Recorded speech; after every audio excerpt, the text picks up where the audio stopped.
dramatic incidents would drive home the importance of the Coast Guard in keeping America's harbors safe during wartime. Black Tom was an island in New York Harbor next to Liberty Island. It was a major munitions depot for the northeastern United States. On July 30th, 1916, it was stocked with munitions and firearms bound for Russia.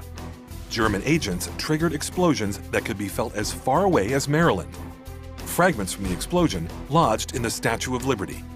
7 people died in the attack. I'm Heather Farley, Deputy Historian for the U.S. Coast Guard.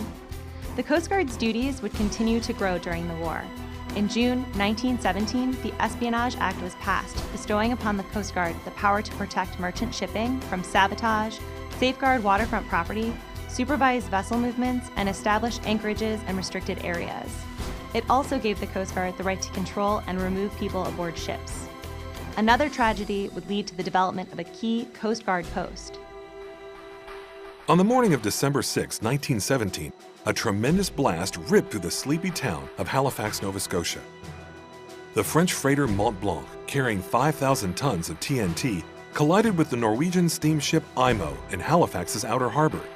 When a fire caused by the collision reached the TNT, there was an explosion equal to a small nuclear blast. The Mont Blanc virtually disappeared, and the Imo was thrown ashore by shockwaves. The explosion destroyed 3,000 dwellings, killed more than 1,600 people, and injured 9,000. The Mont Blanc disaster is one of the worst maritime tragedies of all time, and it stirred America's leaders to make sure nothing like this could ever happen in the United States. During World War I, Captain Godfrey L. Carden, commander of the Coast Guard's New York Division, was named Captain of the Port to supervise the safe loading of explosives in New York Harbor. For a period of 1.5 years, more than 1,600 vessels carrying more than 345 million tons of explosives sailed from this port. The captain of the port post was established in other U.S. ports during the war and remains an important post to this day. In 1918, Carden's division was the largest single command in the Coast Guard.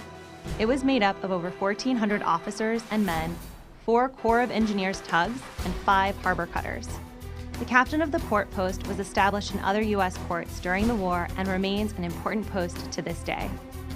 Stay tuned for Episode 3, which talks about the Coast Guard's role in convoy escort and patrol duties during World War I.